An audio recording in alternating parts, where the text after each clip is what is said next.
शुरुआत करते हैं अच्छी और सच्ची खबरों की। सबसे पहले मौसम का हाल, जो पहाड़ों से लेकर मैदानी राज्यों तक बदल चुका है।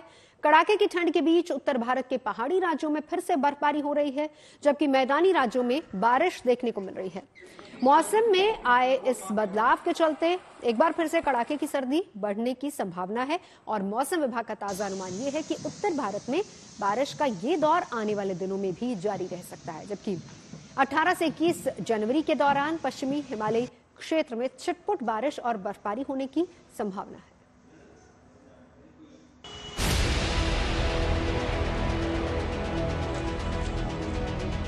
इस बार बहुत अधिक ठंड हुई है, कोहरा रहता है, दिखाई भी नहीं देता है।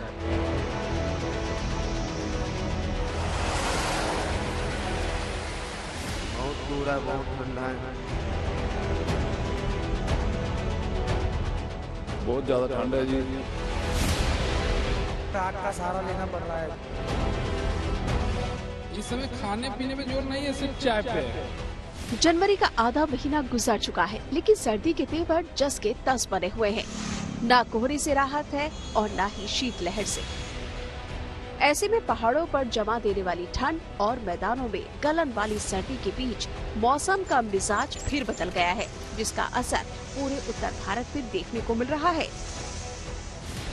पहाड़ी राज्यों जैसे जम्मू कश्मीर, हिमाचल और उत्तराखंड के ऊंचाई वाले इलाकों में जहां बर्फबारी फिर से शुरू हो चुकी है, तो वहीं मैदानी राज्यों में कड़ाके की सर्दी के बीच बारिश देखने को मिली है।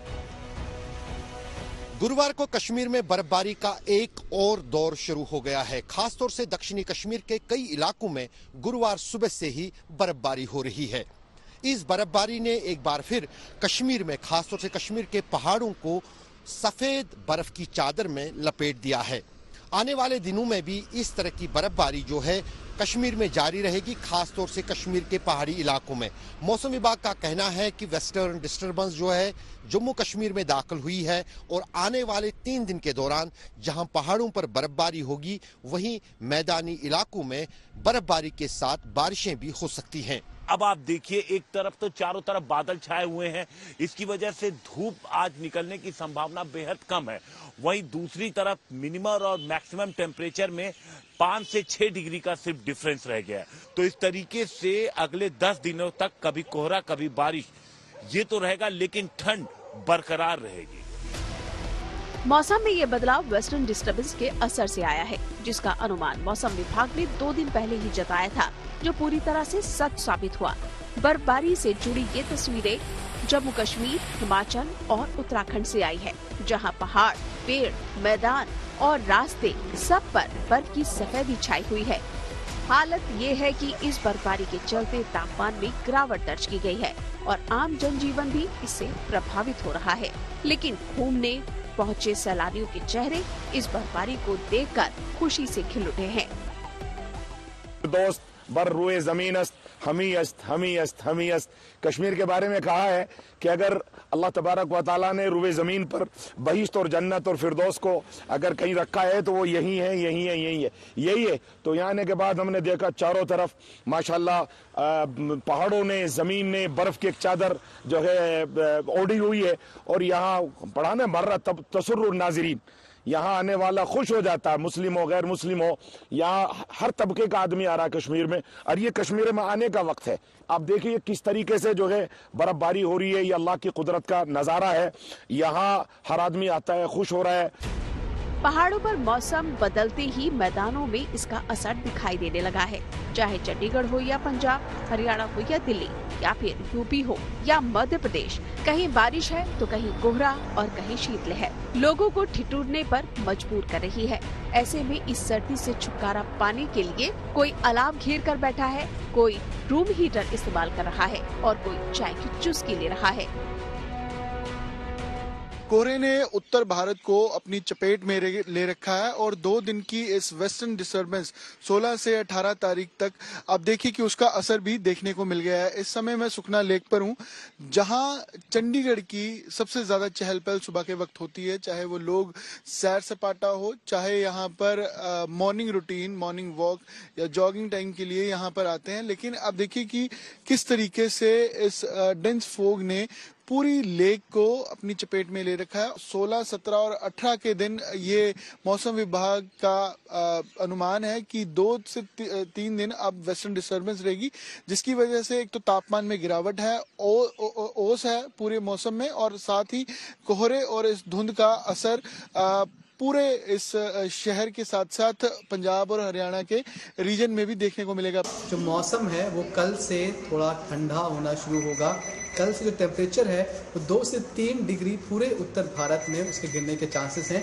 हम आपको मैप पर दिखा रहे हैं, और ये कल सुबह के लिए इन इलाकों में ऑरेंज अलर्ट जारी किया गया है, जहां पर टेम्परेचर कम हो सकता है। इनमें दिल्ली, हरियाणा, पंजाब और साथ साथ जो बेसिकली जो कुंभ का इलाका है वहां के लिए भी ऑरेंज अलर्ट है। वहां पर तापमान 2 से 3 डिग्री तक गिरेगा, ठंड बढ़ेगी।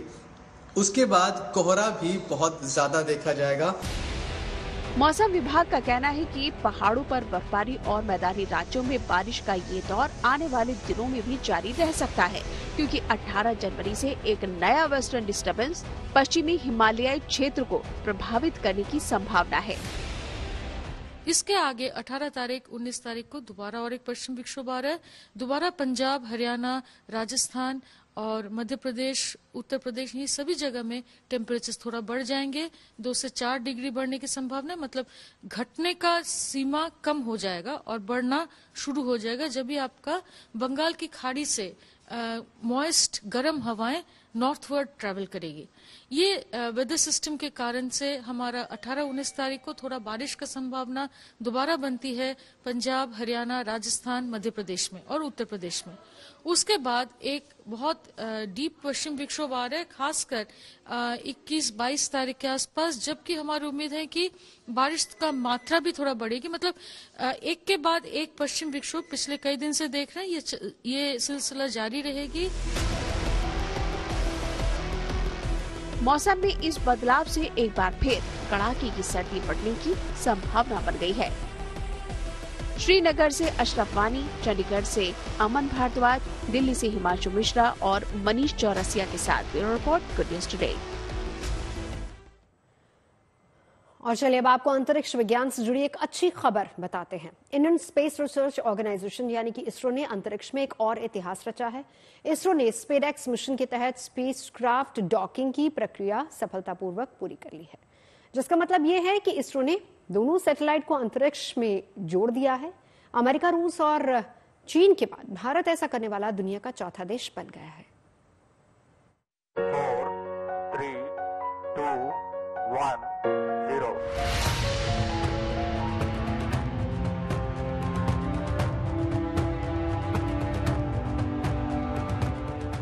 इसरो के वैज्ञानिक और देशवासी जिस खुशखबरी का इंतजार कर रहे थे वो आखिरकार आज आ ही गई। ये खुशखबरी अंतरिक्ष से आई है, जहां 2 स्पेसक्राफ्ट को सफलतापूर्वक जोड़ दिया गया है। ये प्रक्रिया ही स्पेस डॉकिंग कहलाती है, जिसका इसरो के वैज्ञानिकों ने सफल प्रदर्शन कर दिखाया है। इसके बाद इसकी जानकारी देशवासियों को इसरो की ओर से सोशल मीडिया एक्स पर वीडियो शेयर कर दी गई, जिसमें अंतरिक्ष में 2 सैटेलाइट को जोड़ते हुए दिखाया गया। साथ ही अपनी पोस्ट में इसरो ने लिखा कि भारत ये उपलब्धि हासिल करने वाला दुनिया का चौथा देश बन गया है। इस सफलता पर पीएम नरेंद्र मोदी ने भी इसरो के वैज्ञानिकों को सोशल मीडिया एक्स के जरिए बधाई दी। तो हमारे 2 सैटेलाइट थे, चेजर और टारगेट। तो चेजर सैटेलाइट पहले जो 20 किलोमीटर की दूरी था उसको नज़दीक लाया गया 5 किलोमीटर, 5 किलोमीटर से 1.5 किलोमीटर। तो ये सब एक्सरसाइज पहले हो चुकी थी, और अभी 15 मीटर की दूरी से उसको 3 मीटर की दूरी पे लाके होल्ड पॉइंट जिसको कहते हैं, वहाँ से उसको जो हमारा चेजर स्पेसक्राफ्ट है स्पेसएक्स 1 मिशन का, उसके थ्रू हमने कैप्चर कोशिश किया और वो काफ़ी सक्सेसफुल रहा। हालांकि इस उपलब्धि को हासिल करने के लिए इसरो के वैज्ञानिकों को थोड़ा इंतजार करना पड़ा।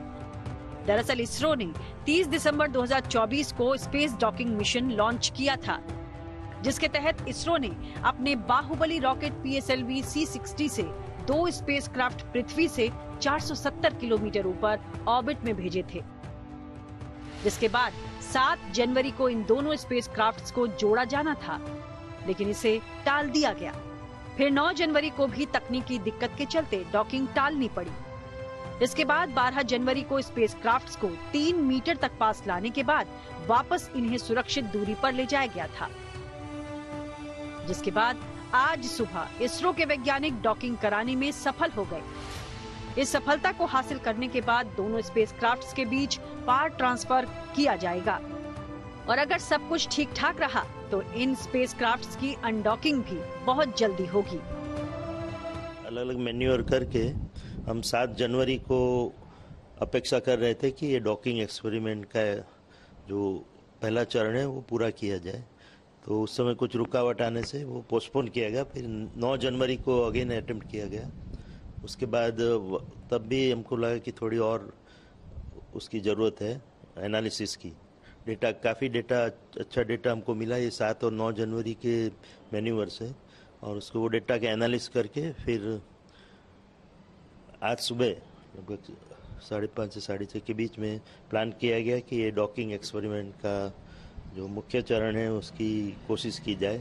तो जैसा कि आपने इसरो की साइट पे भी देखा होगा कि ये एक्सपेरिमेंट काफ़ी सक्सेसफुल रहा है। बड़ी बात ये कि सफल डॉकिंग की ये उपलब्धि चंद्रयान 4, गगनयान और भारतीय अंतरिक्ष स्टेशन बनाने जैसे मिशन में बहुत अहम भूमिका निभाने वाला है, क्योंकि इसी डॉकिंग और अनडॉकिंग टेक्नोलॉजी के जरिए चांद की सतह से नमूने धरती पर लाए जाएंगे, स्पेस स्टेशन बनाने में मदद मिलेगी और गगनयान मिशन के तहत अंतरिक्ष में जाने वाले एस्ट्रोनॉट्स की भी मदद होगी। मुख्य उद्देश्य है कि भविष्य में हम जो चंद्रयान 4 मिशन करने जा रहे हैं, जिसमें वहाँ से सॉइल सैंपल्स यानी कि जमीन की टुकड़े या जो सतही जमीन है उससे जो सैंपल लेके हमको वापस आना है, जिसका एनालिसिस हम करके वहाँ की ज़मीन में क्या क्या तत्व पाए जाते हैं वो सब, या पानी और उसके रिलेटेड कुछ भी जो अवशेष है उसके बारे में पता लगाएंगे यहाँ पे डिटेल एनालिसिस करके। अभी तक जो एनालिसिस हुआ है वो रिमोट सेंसिंग से या तो रोवर पे जो इंस्ट्रूमेंट है उसके द्वारा। तो चंद्रयान 4 की दिशा में ये पहला महत्वपूर्ण कदम है। इसके अलावा भविष्य में जैसे कोई सैटेलाइट में कोई रुकावट आती है, कोई फेलियर आती है, तो उसको करेक्ट करने के लिए, उसको सर्विसिंग करने के लिए, तो इन ऑर्बिट सर्विसिंग में भी ये डॉकिंग एक्सपेरिमेंट बहुत ही काम आएगा, क्योंकि वो सैटेलाइट के साथ हमारा जो सर्विस मॉड्यूल है वो डॉक होके उसमें जो भी कमी है, खराबी है, उसको रिपेयर कर सकते हैं। और भविष्य में इंटरनेशनल स्पेस स्टेशन जो है उसी तरह भारत अपना भारतीय अंतरिक्ष स्टेशन बनाने जा रहा है, तो उसके साथ डॉकिंग में भी ये जो डॉकिंग एक्सपेरिमेंट है उसके कारण हमको काफ़ी फायदा मिलेगा। 2025 में इसरो की ये पहली बड़ी कामयाबी है, जिसने एक बार फिर अंतरिक्ष विज्ञान की दुनिया में भारतीय वैज्ञानिकों का लोहा मनवाया है। Bureau report, good news today. और चलिए बात कर लेते हैं दुनिया के सबसे बड़े हेड काउंट की, जो कि संगम नगरी यानी कि प्रयागराज में आस्था के सबसे बड़े मेले महाकुंभ में पिछले 4 दिनों से हो रही है। महाकुंभ का आज 4था दिन है। इसमें 4 दिनों में पौष पूर्णिमा और पहला अमृत स्नान यानी कि 2 प्रमुख स्नान संपन्न हो चुके हैं। इस दौरान आस्था की डुबकी लगाने वाले श्रद्धालुओं की संख्या भी करोड़ों में पहुंच चुकी है। उत्तर प्रदेश सरकार की तरफ से लगातार रिकॉर्ड टूटने के दावे किए जा रहे हैं। ऐसे में सवाल ये उठता है कि आखिर इतने बड़े आयोजन में आने वाले लोगों की सटीक गिनती कैसे हो रही है? लोगों की संख्या गिनने का आखिर फॉर्मूला क्या है? इन सभी सवालों के जवाब के लिए महाकुंभ में चल रही हेड काउंट की प्रक्रिया को जानते हैं।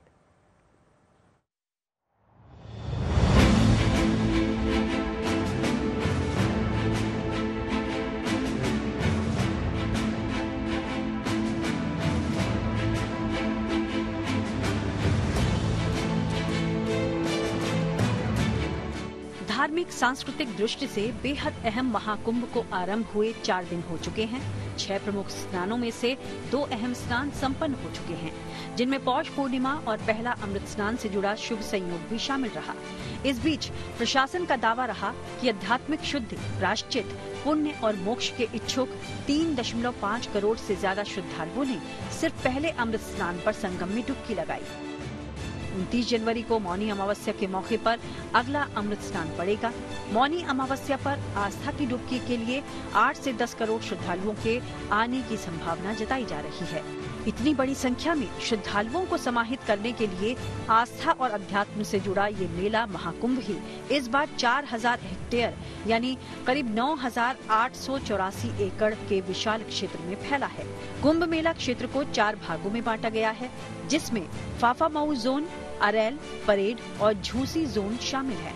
इन जोन में 25 सेक्टर बनाए गए हैं। ऐसे में सवाल उठता है कि इतनी विशाल भीड़ की सही गिनती आखिर संभव कैसे हो पा रही है। सनातन धर्म के अनुसार दिन रात मिलाकर 24 घंटे में किसी प्रहर भी श्रद्धालु संगम नगरी पहुंच रहे हैं। ऐसे में किसी भी वक्त एक एक श्रद्धालु की सही गिनती का ये असंभव सा दिखने वाला काम कैसे संभव हो पा रहा है? तो इस अबूझ सी दिखने वाली पहेली का जवाब ये कि इसे AI यानी आर्टिफिशियल इंटेलिजेंस आधारित CCTV कैमरों के जरिए किया जा रहा है, जिनसे आने वाले फीड पर नजर रखने के लिए उत्तर प्रदेश पुलिस का कंट्रोल रूम 24 घंटे काम कर रहा है। प्रयागराज महाकुंभ का ये वो कंट्रोल रूम है जो सब कुछ मैनेज करता है। सब कुछ यानी कि क्राउड कंट्रोल से लेकर के जितनी सुविधाएं इस वक्त पूरा मेला क्षेत्र में हैं, प्रयागराज में हैं, और जिस तरह की समस्याएं हो सकती हैं उसको भी अपनी तीसरी नेत्रों से देखता है। यही है वो कंट्रोल रूम। अगर हम आपको एक तरफ बाएं दिखाएं, बाएं की तरफ अगर हम कहेंगे अपने कैमरा पर्सन को दिखाने के लिए, तो इसमें एक एक चीज मार्क है। एक बकायदा डैशबोर्ड है जिस पर क्राउड डेंसिटी तय होती है। इसके अलावा पीपल्स फ्लो, लोग कितना किस इलाके में हैं, ये सब चीजें आपको इस पर मैप होती हुई दिखाई देंगी। कहते हैं एक एक इंच मैप्ड है इस इलाके का। महाकुंभ के मैनेजमेंट से जुड़े अधिकारियों का दावा है कि 48 घाटों पर आस्था की डुबकी के लिए आने वाले एक एक श्रद्धालु की गिनती रियल टाइम बेसिस पर हो रही है। 3 तरीके की चीजें हैं जो कि प्रयुक्त की जा रही हैं। एक है पीपल फ्लो, कि कितने लोग जो हैं इनकमिंग किसी रूट से आ रहे हैं, और कई रूट जो रूट हैं भीड़ के मेला क्षेत्र में प्रवेश करने के उनको गिना जा रहा है इन कैमरों के माध्यम से। साथ ही किस रेट से यानी कि कितनी संख्या में लोग आ रहे हैं वो, और क्या क्राउड डेंसिटी है, जो हमारे सेंसिटिव एरियाज़ हैं, जो क्रिटिकल एरियाज़ हैं, उन पर लोगों का भीड़ का घनत्व कितना है वो इन कैमरों के माध्यम से आंका जा रहा है। और इसको फिर जो अन्य डेटा है और जो हमारे विभाग की, हमारी पुलिस की इंस्टीट्यूशनल लर्निंग है, उसके साथ कोरिलेट करके फिर एक फिगर जो सही है वो दी जा रही है। पूरे कुंभ मेला क्षेत्र में तकरीबन 2700 CCTV मौजूद हैं, जिनमें 1100 स्थायी कैमरे हैं, जबकि 700 से ज्यादा अस्थायी कैमरे हैं। इनमें ज्यादातर कैमरे AI बेस्ड हैं, जिनके जरिए संगम के तट की तरफ आने वाले हर मार्ग पर नजर रखी जा रही है। हम लोगों ने पिछले मेले में करीब 1600 कैमरे लगाए थे। इस बार उनकी संख्या को बढ़ाकर हम लोगों ने 2700 किया है। वो सभी PTZ कैमरा हैं जो 360 व्यू लेते हैं हर जगह का, और जगह जगह कई राउंड टेबल पे हम लोगों ने एक्सरसाइज की और फील्ड में भी जाकर इसको किया कि कैमरे का बेटर लाइव फीड कहाँ से आ सकेगा, जिससे कि हमारी जो पब्लिक है उसका मूवमेंट है वो हम ट्रेस कर सकें। तो एक एक इंच ज़मीन मेले की जो है वो हमारी ICCC जो है, जिससे वो AI कैमरे सब कनेक्टेड हैं, उसके निगरानी में है। प्रयागराज में कुंभ मेला 13 जनवरी से शुरू हुआ है और 26 फरवरी तक चलेगा। इस दौरान यहां अमृत स्नान के नाम से 3 शाही स्नान समेत 6 प्रमुख स्नान पर्व हो रहे हैं। मौनी अमावस्या के बाद अगला अमृत स्नान 3 फरवरी को बसंत पंचमी के दिन होगा। इसके अलावा माघ पूर्णिमा और महाशिवरात्रि के दिन भी स्नान पर्व होंगे।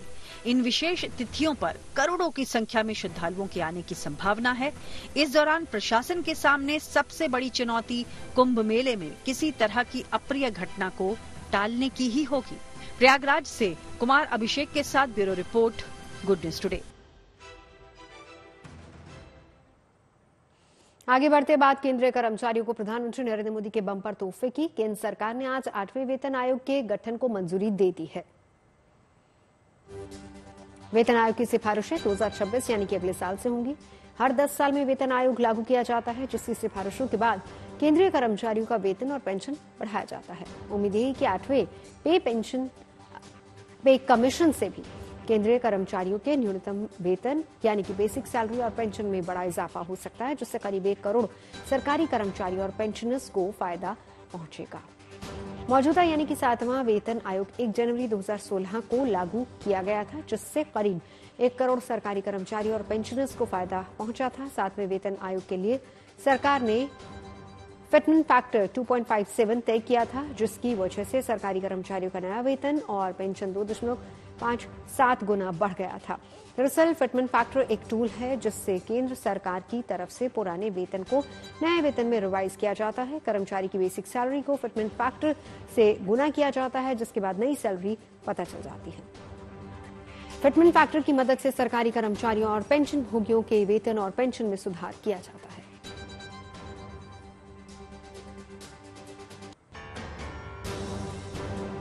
प्रधानमंत्री जी ने केंद्र सरकार के सभी कर्मचारियों के लिए 8th सेंट्रल पे कमीशन को मंजूरी दे दी।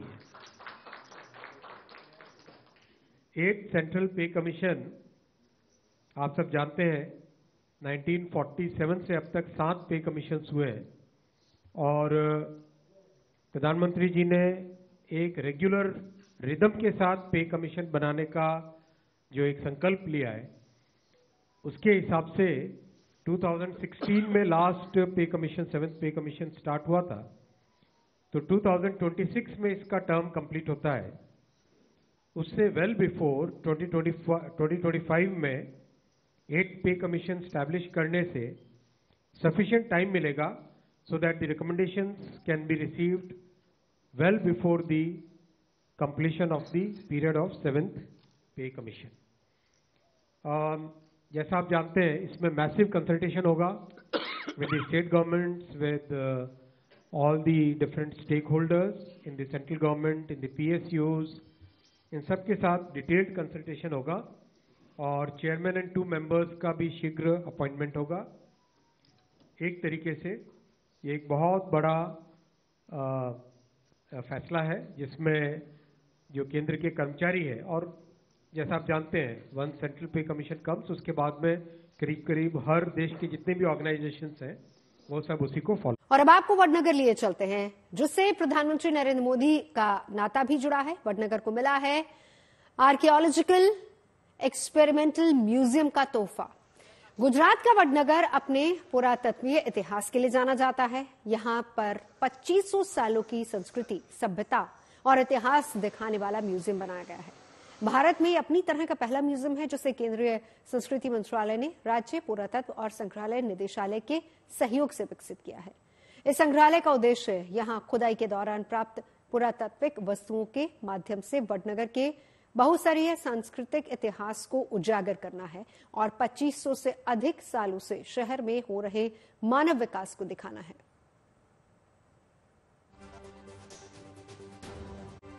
खबरें सच्ची होनी चाहिए, अच्छी खुद ब खुद लगती हैं। Navjot Randhawa signing off. आप सुनते रहिए गुड न्यूज, देखते रहिए गुड न्यूज।